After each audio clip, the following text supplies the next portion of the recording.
Hello, this is Amy Donaldson, again, Seth Donaldson's mother, desperately making videos to try to get attention for the murder of our son over 2 years ago, 831 days ago. Seth was fatally ejected through a solid glass window of an illegal Airbnb hotel in New Orleans.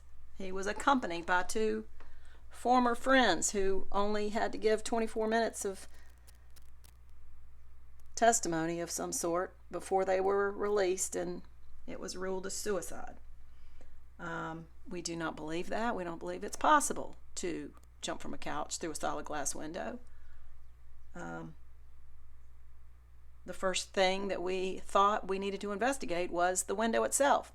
So we did that, and we investigated the developer himself, Marcel Wisnia. We found out lots of illegal transactions he had done and lawsuits he had been in and former projects he was on, and HUD money that he took that he should not have been granted, and wrote letters to every entity in New Orleans and in Louisiana, including the Attorney General, including the governor, including the mayor, including all the 7 city council members, and the coroner.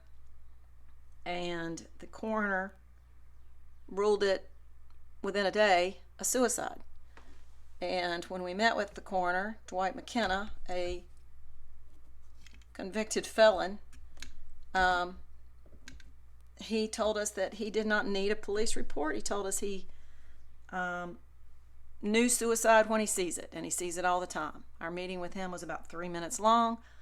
I said, well, then, if that's true, you have a huge problem with windows, which I didn't quite know was truly the case, but it must be truly the case. They have a huge problem with the Safety and Permits Department in New Orleans. They have allegedly been under FBI investigation for all kinds of criminal activity for decades. So the reason I'm doing these videos is that video is the only way to get any attention for anything, because words do not matter. Facts do not matter. Law doesn't matter to New Orleans. Somehow they ignore me at every turn. So I'm reaching out to other people to see if maybe you might agree with me. Video makes all the difference in the world. What if in George Floyd's murder, what would we believe had there not been a young girl there videotaping that story? What would we think? What will we be told? Same is true here. In New Orleans, security camera video has been lost by the police. Why is that? Seth's phone, never investigated. They had it for 16 months after we gave it to them, after it was given to us by someone I don't know, given to her, a mother, by that same witness who seems to be protected by the law here in Henderson County. A mother should not have to do what I'm doing. She shouldn't have to become a private investigator. She shouldn't have to become a legal expert. She shouldn't have to be already, like I am, a graphic designer to write her own newspaper. But I've had to, because in New Orleans, the police department, can you believe this? They actually eliminated out of what is called the Major Crimes Log, which is updated every 12 hours. It's everything that the police are called to respond to. I mean, it could be missing persons, it could be purse snatching, it could be cat in a tree. And every last one of those is supposed to hit the Major Crimes Log. Every 12 hours it's updated. And we were told that you can't go in and change it once it's entered. But guess what you can do, and what they did do? They deleted the entire day of October the 28th, 2018. You can look that up. So anyway, no major crimes happened that day. 180,000 extra people in town, at least, for Voodoo Festival alone. And nothing happened in a 24-hour period. Go figure. So today I'm writing this. I do a lot of a year ago today kind of stuff. And a year ago today, I flew to New Orleans on purpose by myself, stayed there 5 days to speak with the Inspector General and to be on the radio. And New Orleans Inspector General has the authority and responsibility to oversee the New Orleans Police Department when their Integrity Bureau refuses to oversee themselves. So I went down there a year ago today. I knew I needed to get down there before Mardi Gras because Mardi Gras a year before that, everything seemed to get lost. All communication with the commander then, Nick Gernon, suddenly changed. The conversation changed immediately, and he was not going to do anything. And we just entered a season after that of blame shifting. It became blaming the cyber attack, which happened and is possibly on purpose to cover up documents that were being investigated for the collapse of the Hard Rock Cafe and the Safety and Permits Department. Then we entered another season of blame, which became coronavirus. I mean, I got there in New Orleans just before Mardi Gras, thank goodness. And then Mardi Gras became the biggest super spreader event, which legitimately is justified. But there is no reason that you can blame the lack of investigation of Seth's death 2 years earlier on the pandemic at this point in time. But they do. So I'll end it with that and just see where this goes today. All this here on the right is video, very easily available, whatever has been loaded on YouTube. It's not my video. I give credit to it all in the playlist. It's all just loaded chronologically for this year. This year is 2014, and I'm going to have to go back and do year 2010, but I've done 2011, 2012, 2013. Now we're doing 2014. Seth died in 2018. So I'm just doing these videos to give context for what was going on politically for the most part and legally prior to Seth dying, to try to figure out who in the world is helping cover this up. Pretty sure I got that figured out.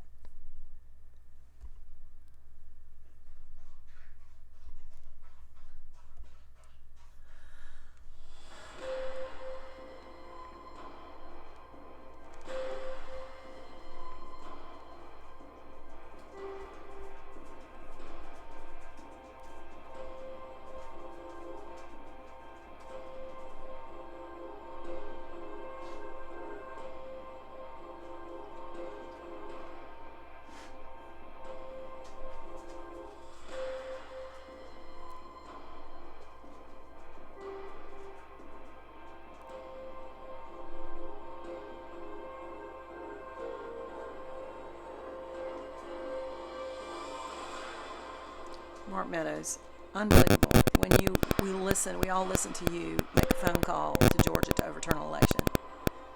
You're defending the call to Ukraine.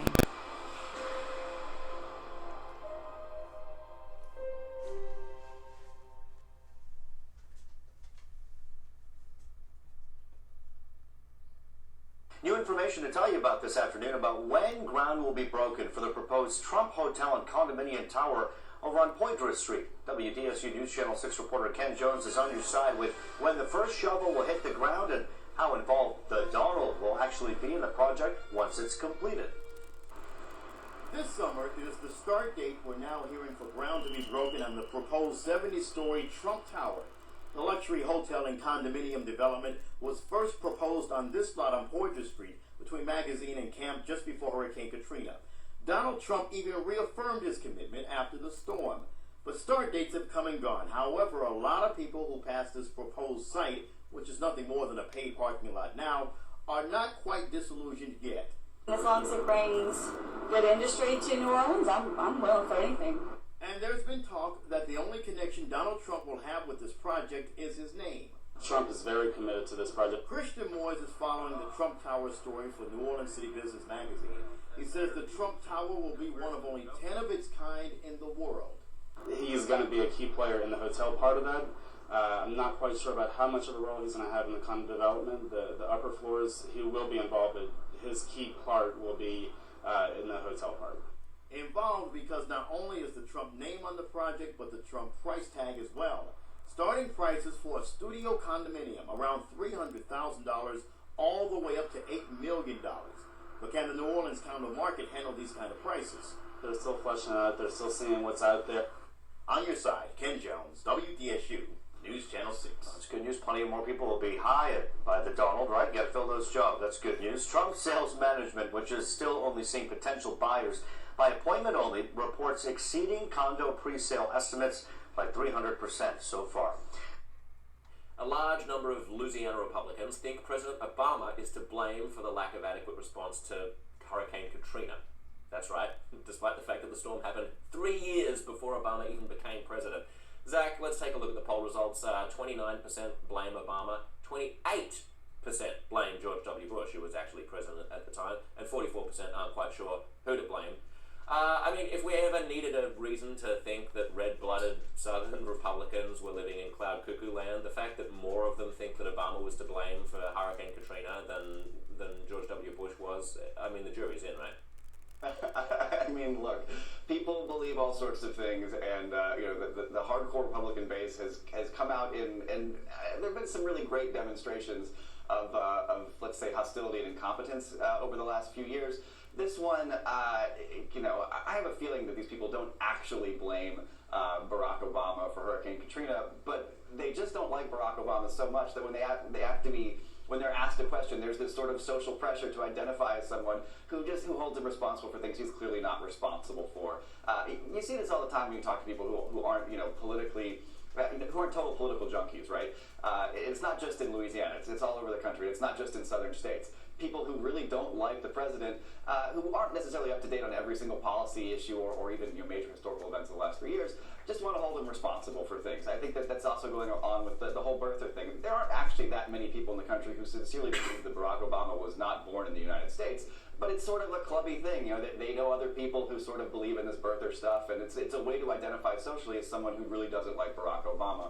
And so I think there's some of that going on here with this polling result.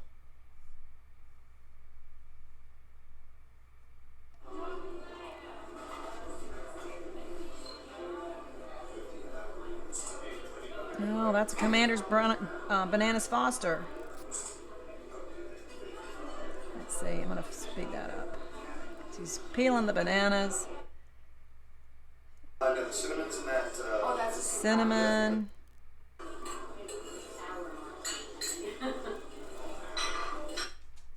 Let's see. Butter, brown sugar, bananas. Salted caramel. Get the fire.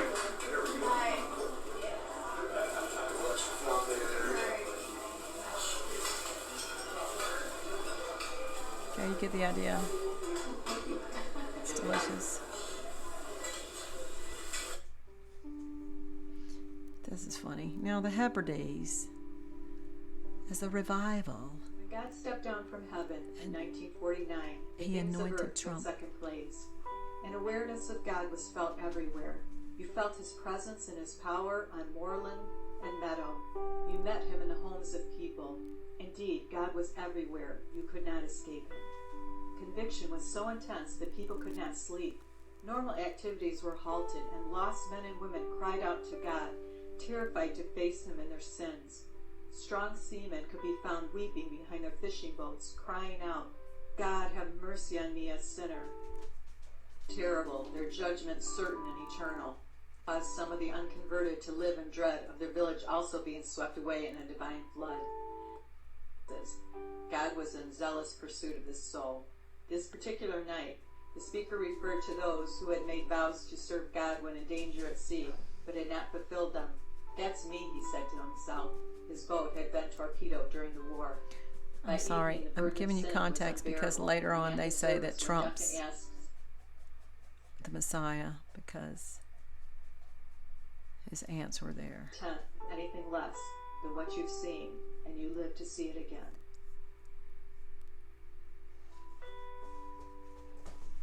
You'll get more of that later.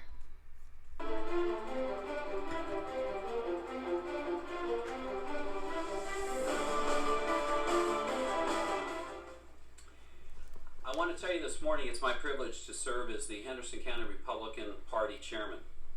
And I'm grateful for your support. And as the morning and the luncheon develop, you'll hear a little bit more. I'll share some thoughts with you about what difference we're going to make in this county and hopefully for the balance of the state of North Carolina.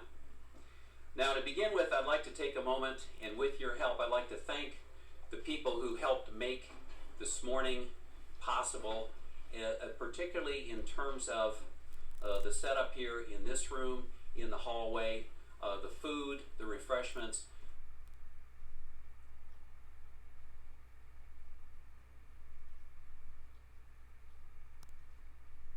Grow weary in well-doing, but also to continue to keep the faith until we can restore the trust back in our government. Because I know many of us don't have much trust in the government. No, we don't. Thank you, Mark. Lois Lerner, doesn't have a way of helping us have trust in our government, does she? But I also want to let you know we're having an oversight and government reform hearing next week. And in the coming days, you will find that we will hold her in contempt of Congress, and we will start to restore our trust again.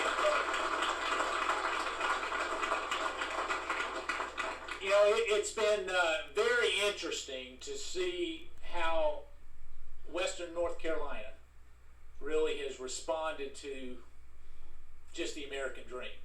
Because when I look around this room, many of you I can call by name. Many of you are not only supporters, but your friends. And when I look at that friendship and what it's all about, when you try to serve in a way that is about talking with and supporting the people you love, it takes on a whole new meaning. When there have been several things that have affected me over the last 14 months, one of those happened right here in Henderson County when I came and watched farmers who had lost everything because of a flood. Some of them we cried in the fields together because there was not much hope left. And it really impacted me in such a way that I said, what happens is every time we start to do something, it has an impact on somebody else. Mm-hmm. So I look around, many of you on the walls are either in public service or are running for office, and I just want to applaud you for being willing to get in the game. Mm-hmm. All the things they say about you will not be positive. In fact, they'll post a lot of things on Facebook that they would never say to your face. And when we've started to see this, though, America is greater than any one party. When we were born, we were not born Republicans or Democrats, even though some of us may have thought so. We were born into a country blessed enough to be able to call ourselves Americans. And we must never forget that. Patriots. Right now in the Ukraine, there is a battle going on for those that love freedom. And here you have a dictator in Putin who is trying to stop out the freedom-loving people of the Ukraine. And he's creating a very difficult situation. Now that situation is made more difficult because we have not taken a firm stand on what we stand for and who we are. And we must do that, and we must change it. And I am here to tell you that you got a lot of great candidates running for U.S. Senate. And I need some help. We got over 190 bills sitting on Harry Reid's desk that would put people back to work, would lower energy costs, would make sure that our nation is more secure, and yet they sit there on his desk because he is in the majority. So I want to encourage you to get out with the passion that you have, to support the candidate that you have, and we've got a number of them that are here. And I want you to, with all that passion, get out and work as hard as you possibly can until May 6th. But after May 6th, when we have a nominee, I need you to have the same passion and go with the same fervor to make sure that we send Kay Hagan home.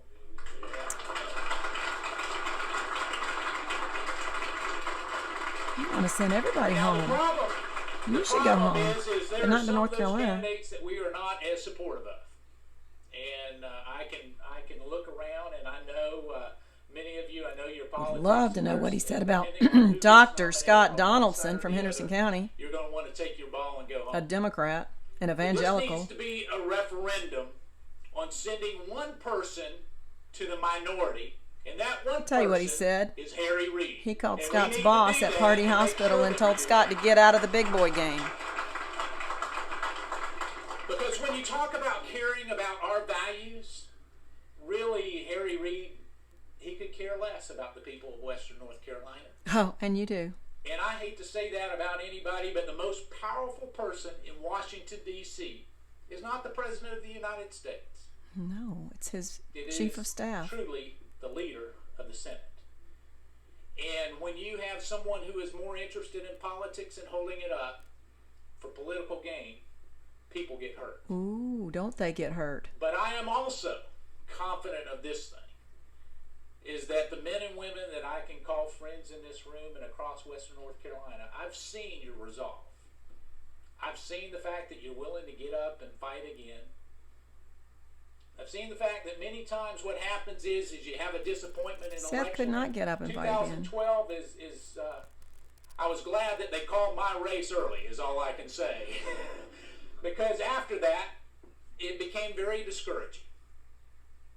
But can you imagine what we could do if we had the Senate and in 2016? Yes, what could you we had the do? White House? You could give You know, tax it- breaks it for is- the it rich, is time.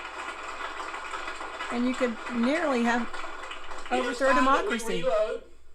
It's Reload. time that we are reminded of the fact that men and women Such a gun have totem. fought for freedom. Ooh, fight, fight, fight, fight, When fight. we start to look at our military and the way that it's about to be gutted because we think that we live in a safe environment, I'm here to tell you that we don't. No, we don't. There No, we don't. are almost unanimous votes in countries far away. They want what we have, but they hate who we are. And we need to recognize that, guys, because you know this is a battle of who we are, and Ooh, what do they want? men and women have lost their lives and shed their blood so that we could wave a flag, sing the Star-Spangled Banner, but more importantly, that we can enjoy those freedoms that the Constitution and our founding fathers promised us that we should fight to defend. I hate you. I want to close with two stories because I promised Ooh, that I let me would see. keep you on Washington, schedule. George Washington. And the On the most Delaware. pressing question that I get is Greta as nice as she appears on TV? And the answer to that is she's actually nicer than that. She cares about, and here's her philosophy. She says, if it's important to the people in Appleton, Wisconsin, which is where she's from, then it should be important to most of America. And that's the way that I view things. If it's important to the people in Henderson County, Western North Carolina, and throughout, then it probably is important to the majority of Americans. Because when you're in Washington, D.C., they have a totally different view of what efficient and accountable is all about. Can you imagine that?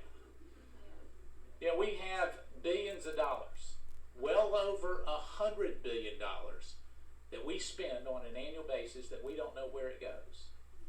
Now, we don't know where it goes. Now, eventually that adds up to real money, and so we need to start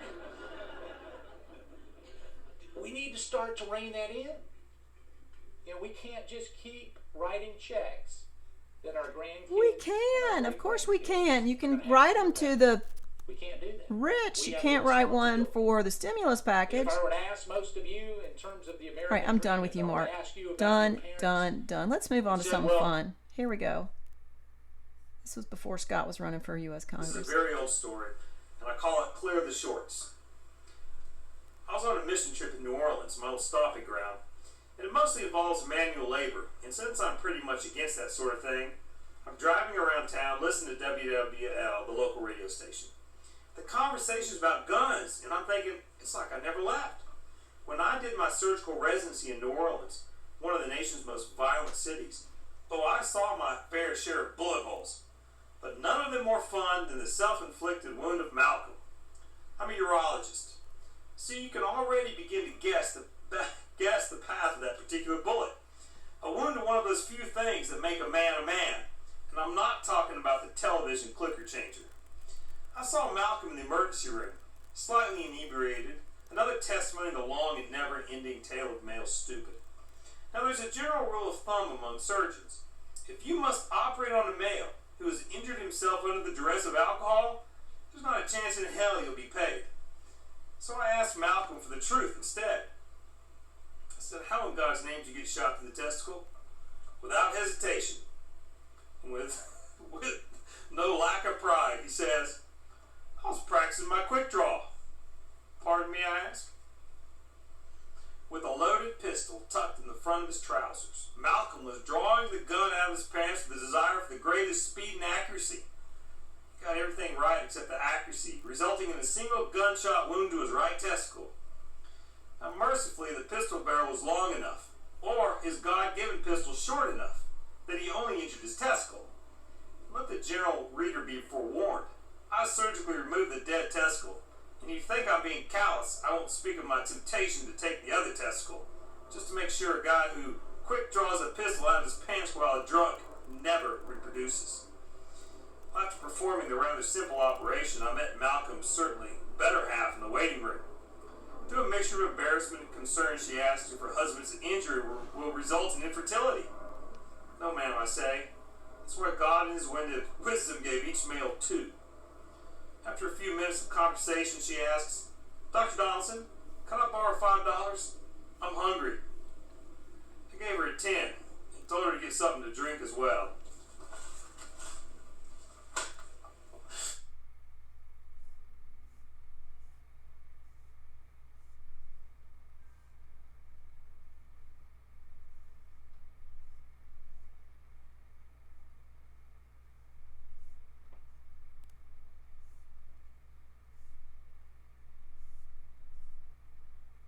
A teen is being investigated tonight after messages of hate and violence appeared on Facebook, some even threatening to go on a killing spree near Asheville. Last week, we told you about 19-year-old Ian Traxler being arrested for vandalism in Henderson County.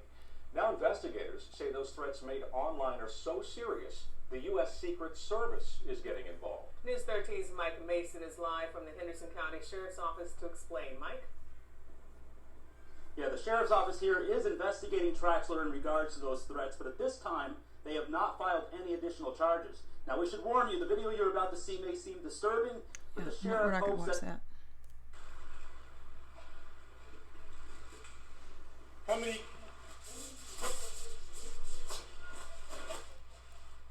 It's been a great pleasure this time, ladies and gentlemen, to who is obviously very well respected by everybody here.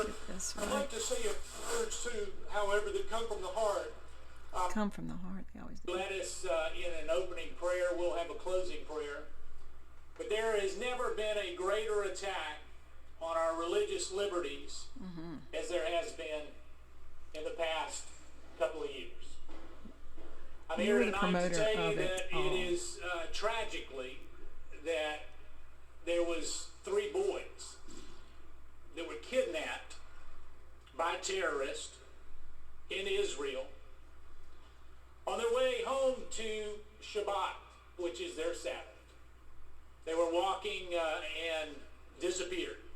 Now we know the rest of the story because Seth pretty much tragically disappeared. they found those bodies just this week. In fact, I was going to do a missing persons report because the police wouldn't give us a police report. Be with some of their family members in my office as we've tried to make sure that the nation that loves freedom and loves their faith is willing to speak up. And it was with great tears that a mom or an aunt was there with me, and she was sharing how truly that if it weren't for America making sure that our faith stands strong, tall, and free, that the rest of the world seems to look the other way. I also want to share a story of a mom who has 2 children, A mom. 2 American citizens that were in a Sudanese prison just a few days ago. She was put there because of her faith and because she would not renounce her Christian faith. Okay, we're done with you again.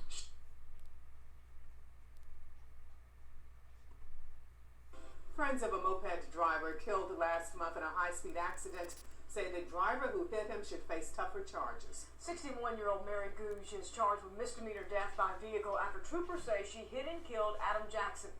News 13's Cheryl Barber joins us at the historic courthouse in Hendersonville. And Cheryl, the protesters want the misdemeanor charge up to a felony. And they spent the afternoon on this corner with signs asking for stronger charges against Gouge. This is something very severe that has happened in our community, and it should not be taken lightly no matter what age you are. Friends of Adam Jackson came to Main Street to make a point. They say troopers found Mary Gouge was traveling 80 miles per hour when she hit Jackson here in East Flat Rock. They say a misdemeanor for a death at that rate of speed amounts to an injustice for the victim and his family. It's not fair. It is not right, and she should be charged what is supposed to be charged, and that is manslaughter. Ballou says recklessness should be punished with an appropriate charge. There's no excuse for going 80 miles an hour in a 45. It doesn't matter what your situation is or what you're late for. He's half my age, but he's like an old soul. Amy Slusher says Adam was caring and supportive beyond his 24 years. She says that's why so many are questioning the loss of what appears to be a reduced charge. I think it's insane. I mean, there are DUI laws in this county that are far more severe than what she got, that don't involve death. I think being in the state of mind that she must have been in is just as much of a driving under some kind of influence as any kind of drug or alcohol, and should be treated that way. They came here to ask for a review of the case, wondering if there's an issue of age discrimination between an older driver and a youthful man on a moped. We are watching everything they're doing. And as a community, we are together, we are supporting the Jackson family. They need justice. Now, District Attorney Greg Newman tells me that the misdemeanor charge was brought by the North Carolina Highway Patrol. Newman says he is reviewing the case and waiting on medical information about Mary Gouge. He says if the facts in the investigation support a change in the charge or additional charges, he could present the case to the grand jury next month. Because of that review, Gouge's next court date has been set for October the 30th. Our calls to Mary Gouge have not been returned. Reporting live in Hendersonville, I'm Cheryl Barber, News 13. Misdemeanor. The victim of a hit-and-run accident in Henderson County has died nearly 2 weeks after he was dragged along a mountain road and left for dead. Brian Capps was a father of 3. He was pronounced dead yesterday at Mission Hospital. News 13's Ashley Searles is live with tonight's top story. And Ashley, what does this mean for the case? Well, the DA got word late yesterday afternoon that Brian Capps had passed away here at Mission Hospital, and he said this morning he met with investigating officers, state troopers, to re-examine this case, take a look at the evidence, and see if with his death any more charges should come. I've been friends with Brian since we were 16 years old, and we all grew up in the same neighborhood. Carl Schmidt said Brian Capps was a good man, a great friend, a father of 3. A little devastated. I thought, wondering about humanity there and how somebody could do something like that. It was in the wee hours Sunday morning 2 weeks ago that Capps had just left a party, officials say, and was walking down the middle of Souther Road when he was struck by a car, then dragged by it, sustaining injuries that he died from yesterday. And authorities believe it was 40-year-old Michael Waycaster of Gastonia who was behind the wheel and didn't stop. The charge is that the driver of the vehicle didn't stay at that scene, which by law everyone has to do if there's any kind of accident. 3 days after the incident in Hoopers Creek, with Capps still in intensive care, Waycaster was arrested and charged with felony hit and run, and the district attorney said today, even with Capps' death from his injuries, that charge will stand. There was nothing to be gained by changing the charge. There was really nothing to upgrade to. According to the Henderson County DA, love this adjusting the next charge part. to involuntary manslaughter wouldn't bring a stiffer sentence for a crime he said wasn't intentional. There's nothing good about it, and I can tell you that the defendant, he feels badly about it as well. He feels badly about it. Mm-hmm. Now, we spoke with the suspect in this case, again, 40-year-old Michael Waycaster, over the phone today. He said he had no comment. He's scheduled to appear in court on September 9th. Reporting live tonight in Asheville, I'm Ashley Searles, News 13.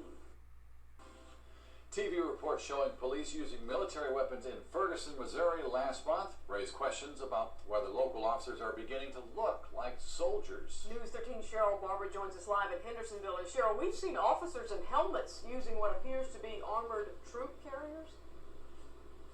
Well, that equipment is becoming more and more common as police agencies use military surplus vehicles and weapons. But deputies here have turned in the Army hardware, and they've chosen equipment that more efficiently protects officers at crime scenes. When protests and looting broke out in Ferguson, Missouri, police there used a variety of armored vehicles and riot gear for crowd control.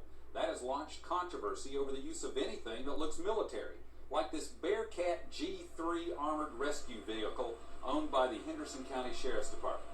When people asking, is it really worth it? Well, the guys who are sitting in here, if you're getting shot at, can tell you, yeah, it's well worth it. Corporal Vince Griggs says this $300,000 machine has enough steel to resist high-caliber rifle fire and some explosions.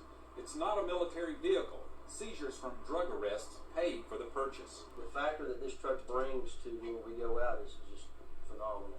A lot of people just go ahead and give up. So the instances die down a little bit.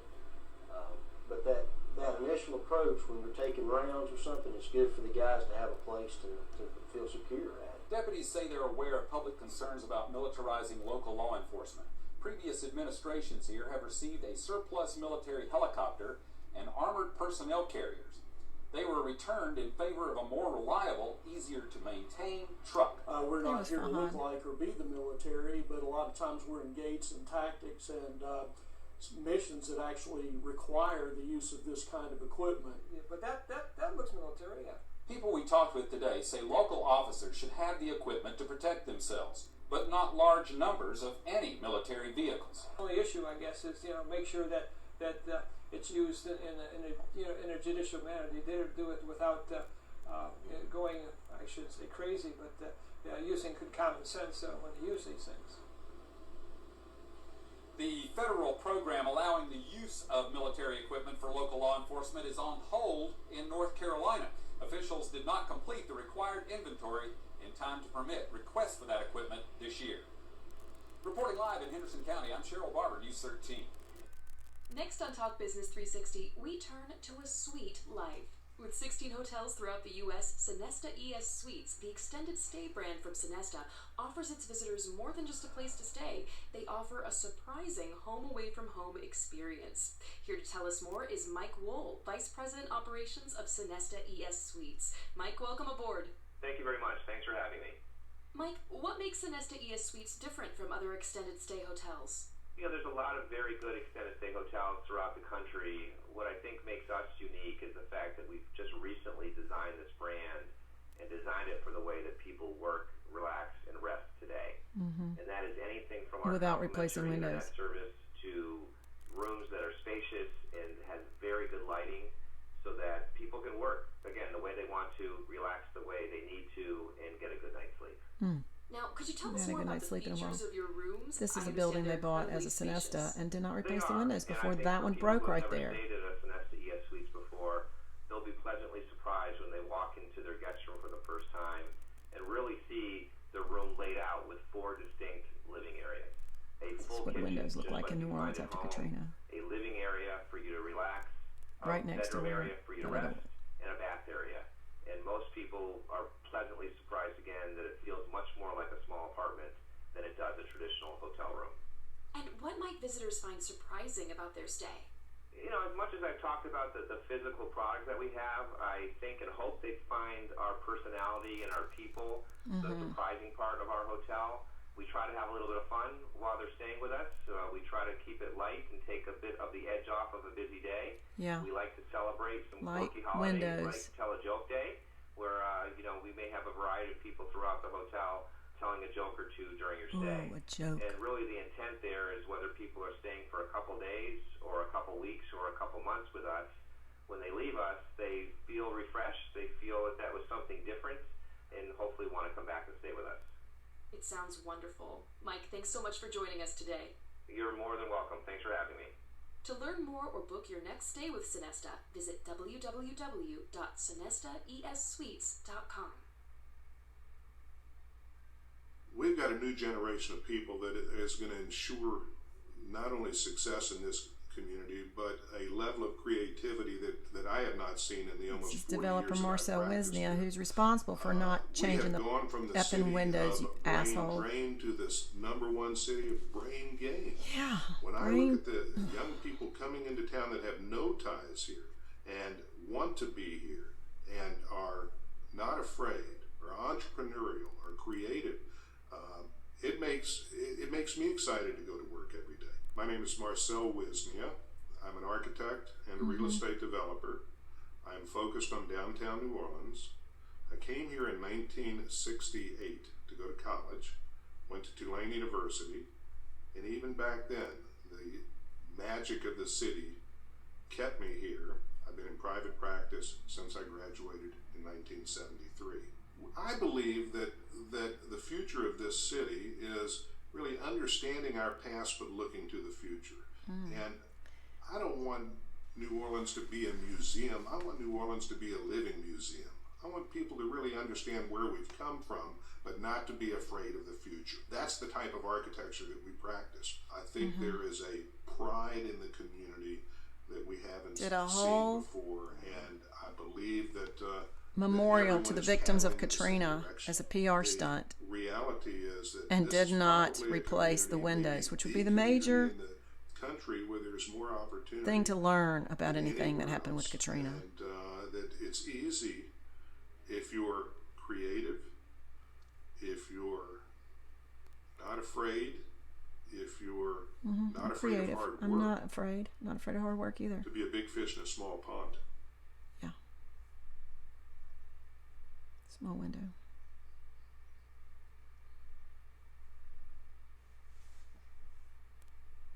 A jury in Henderson County finds a man guilty of murder. Daniel Moore was charged with killing Walter Davis 2 years ago in Bat Cave. He was living with Davis at the time. Davis was found beaten to death inside his home after he didn't show up to work at the Esmeralda Inn. Moore was charged with first-degree murder but convicted of second-degree. He claimed the killing was in self-defense. During the trial, veteran police officers described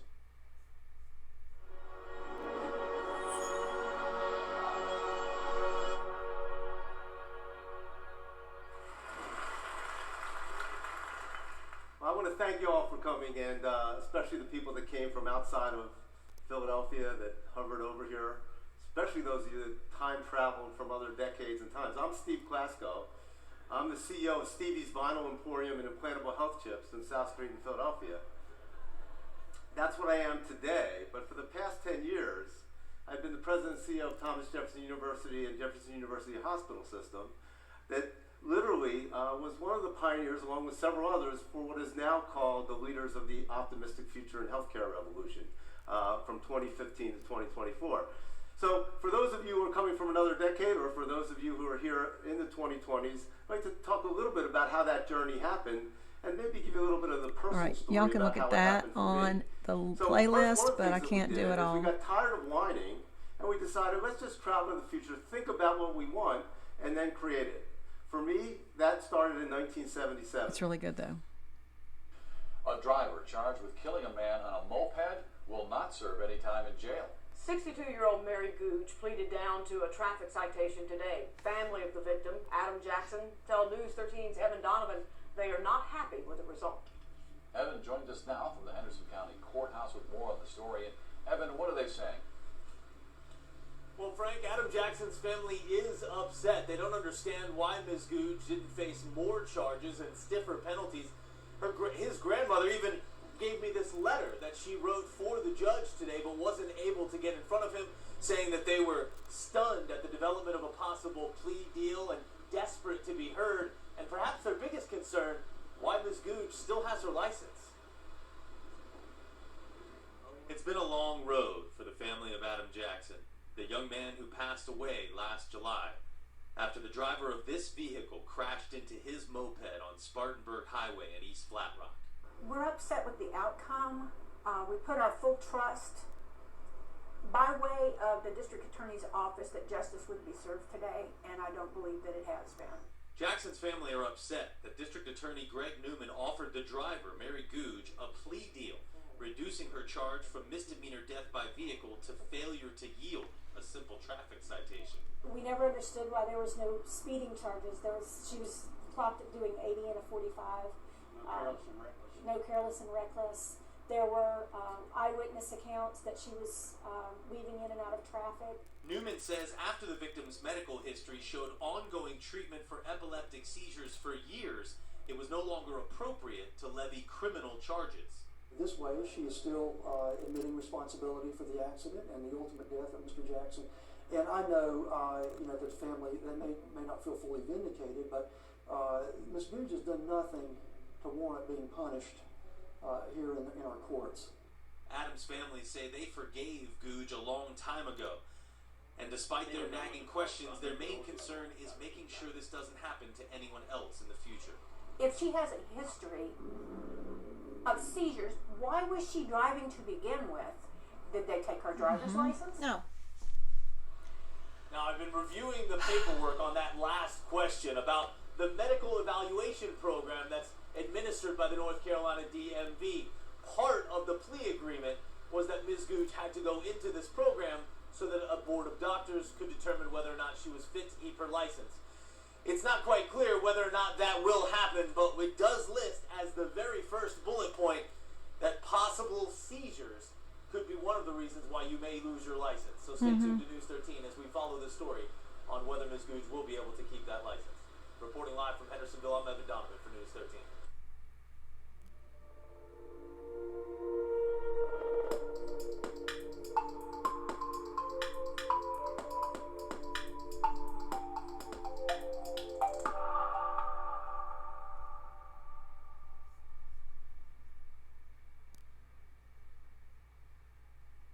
Disruption. When I say that word, what does it make you think about? Disruption defined is a disturbance or problems that interrupt an event, activity, or process. Another good video By to its watch, definition, also on it says the this word playlist. But today, disruption has a completely different meaning. When we think of disruption, Moving most people on. these days, we don't think of problems.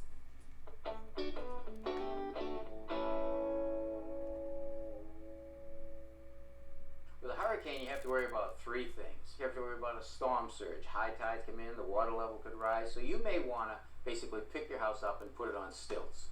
Yeah, we're not going to do that, Tommy. My house has been there 100 years. Okay, well now you have to worry about the other things. The wind and the rain. All right, now during a hurricane, any object on the ground can be picked up by that wind and thrown at your house as flying projectiles. And if they hit the house at the weakest link, like your windows or your doors or even a skylight, they'll break it, and the wind and rain can get inside your house, destroying the content and blowing the structure apart from the inside out. Well, do they have any solutions for me? They sure do, and I got a place I can show you something. Want to go? Right? All right.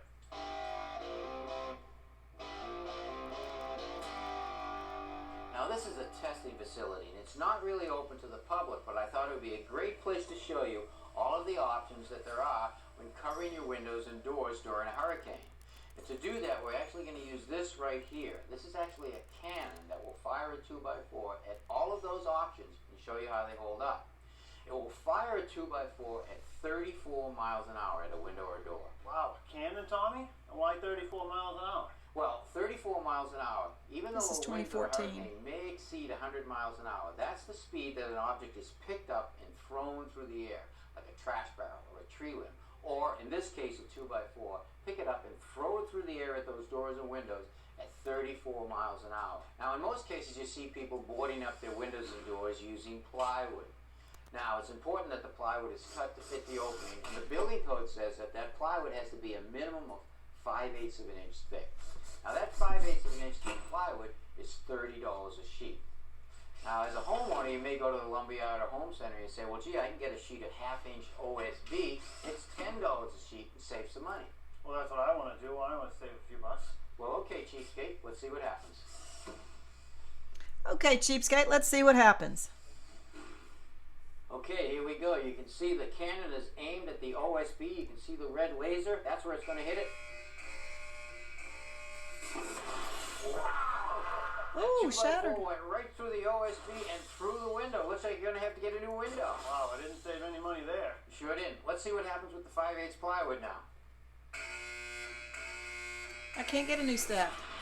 Oh, the plywood did its job, and the 2x4 bounced right off of it, and the window is still in good shape behind it. It's remarkable how the plywood held up better than the OSB. I bet the plywood Well, the that they plywood is much put stronger. back Let me show you. to cover the Plywood window is for the last actually 2 different years. laminates, and the laminates run in Stronger than the different window. angles. There's long strands that run this way, another one that runs this way, and so on down the line. And that's what gives it a lot of strength, along with the thickness.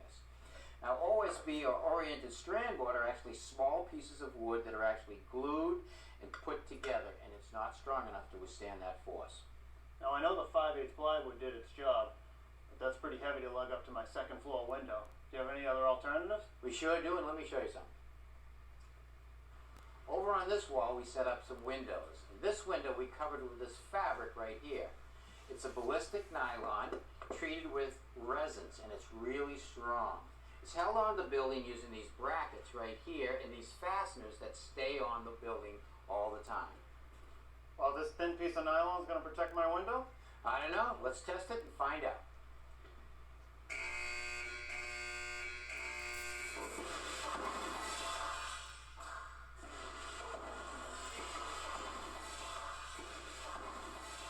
Wow, Tommy, what happened? Well, Paul, the fabric did its job and the 2x4 didn't enter the building. And in many jurisdictions, that's acceptable by the building code. Yeah, but the window broke. Right, and we installed the fabric as per the Not acceptable in a hurricane But zone it is district, fabric though. and it does have some deflection. So under these conditions, when the 2x4 hit the fabric, it deflected enough for the 2x4 to break the window. Now both the plywood and the fabric have to be installed onto the building every time there is a storm Of course, I'm coming. talking about the window This itself, is a metal not the shutter fabric. that's permanently installed on the exterior of the building. You may have to get up onto a ladder to close it and lock it.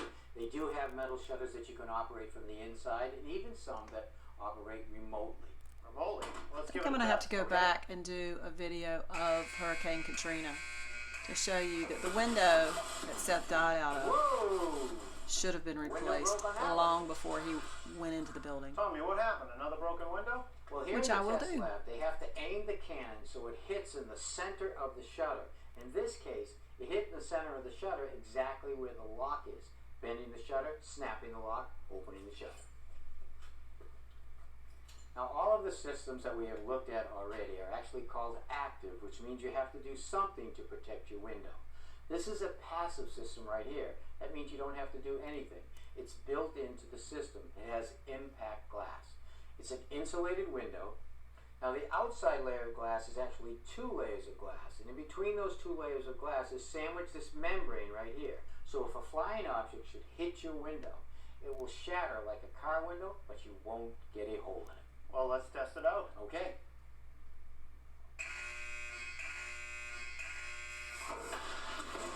Whoa! Well, it broke the glass, but no hole. And your house is still protected against wind and rain. This is great. In Thank human you, life. Tom, for showing me all these options. It really gives me and my family something to think about living on the coast. I'm glad I could help.